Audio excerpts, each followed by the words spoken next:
I went to visit a friend one day. She had recently dropped out of college and wanted to get as far away from her family and their judgment as possible. She decided to move to a small town practically in the middle of nowhere. This was the kind of town where everybody knows everybody and everybody knows everything that happens.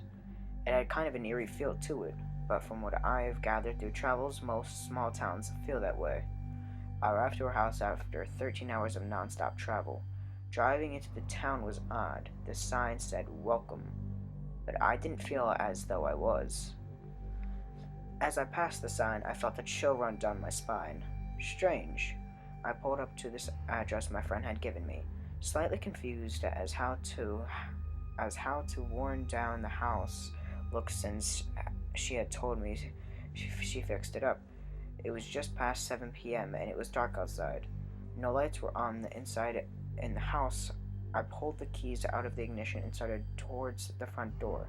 I rang the bell. Nothing. I waited a few more minutes, occasionally glancing at the road for any signs of headlights. Nothing. I knocked on the door and rang the bell once more before deciding to go back and wait in my car. I pulled out my phone to text her as I sat down.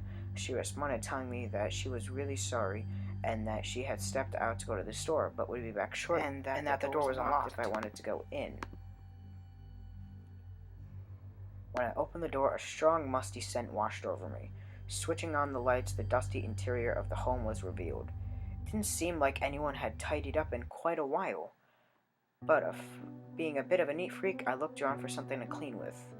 After looking for a few minutes, I found what I thought was a storage closet. Maybe there'd be a duster, or a mop, or a broom or something. I put my hand on the doorknob and instantly pulled away. It burned. I looked down at my palm and it started to blister. Fire.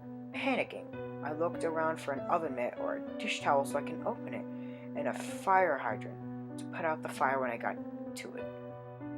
I found a pot holder and the extinguisher under the sink and prepared to open the door, tying a dish towel around my mouth and nose to protect me from the fire. I slowly approached the door, extinguisher ready, and turned the knob, pulling the door open as quickly as possible and extinguishing the fire.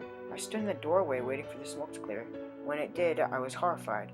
The room was metal on all four walls. The inside of the door was as well. The floor was aluminum. That's not what scared me. What scared me were the bodies, some chained to the wall, others strapped to what looked like operating tables, some just lying on the floor. The scene was gruesome.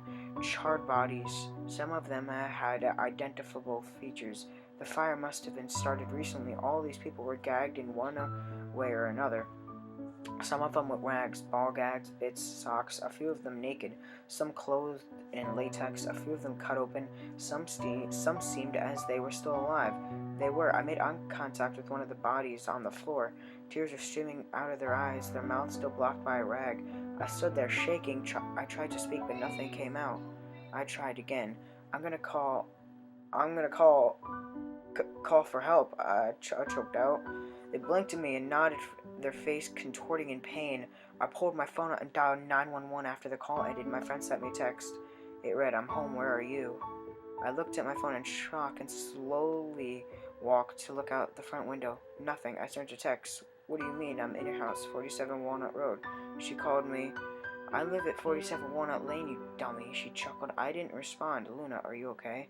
I still didn't reply. "Hello?" She sounded concerned.